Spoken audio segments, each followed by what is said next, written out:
রাজধানীর খুচরা বাজারে আবারও বেড়েছে কাঁচামরিচের দাম। মাত্র এক সপ্তাহের ব্যবধানে প্রতি কেজিতে প্রায় 50 টাকা বৃদ্ধি পেয়েছে। বর্তমানে কাঁচামরিচ বিক্রি হচ্ছে 140 টাকা কেজি দরে। সকালে রাজধানীর কারওয়ান বাজার সহ বিভিন্ন খুচরা বাজার ঘুরে এমন চিত্র দেখা গেছে। বাজারে গিয়ে দেখা যায় কাঁচামরিচ কিনতে গিয়ে বাড়তি দাম গুনতে হচ্ছে সাধারণ ক্রেতাদের।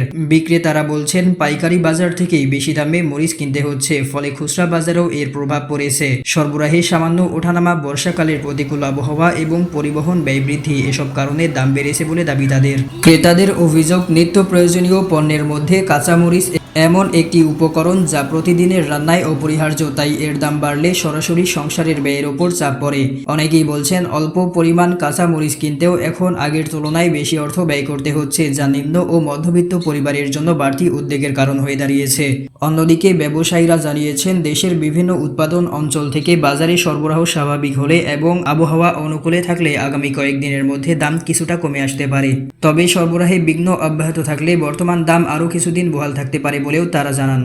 বিশ্লেষকদের মতে নিত্য প্রয়োজনীয় কৃষি পণ্যের বাজারে স্থিতিশীলতা বজায় রাখতে উৎপাদন, পরিবহন ও সরবরাহ ব্যবস্থার উপর কার্যকর নজরদারি জরুরি। পাশাপাশি বাজার তদারকি জোরদার করা হলে অযৌক্তিক মূল্যবৃদ্ধি রোধ করা সহজ হবে। সব মিলিয়ে রাজধানীর বাজারে কাঁচামরিচের সাম্প্রতিক মূল্যবৃদ্ধি সাধারণ ভোক্তাদের জন্য নতুন করে ব্যয়ের চাপ তৈরি করেছে। এখন বাজারে সরবরাহ পরিস্থিতির উন্নতির মাধ্যমে দাম স্বাভাবিক পর্যায়ে ফিরিয়ে আনার প্রত্যাশা করছেন ক্রেতারা।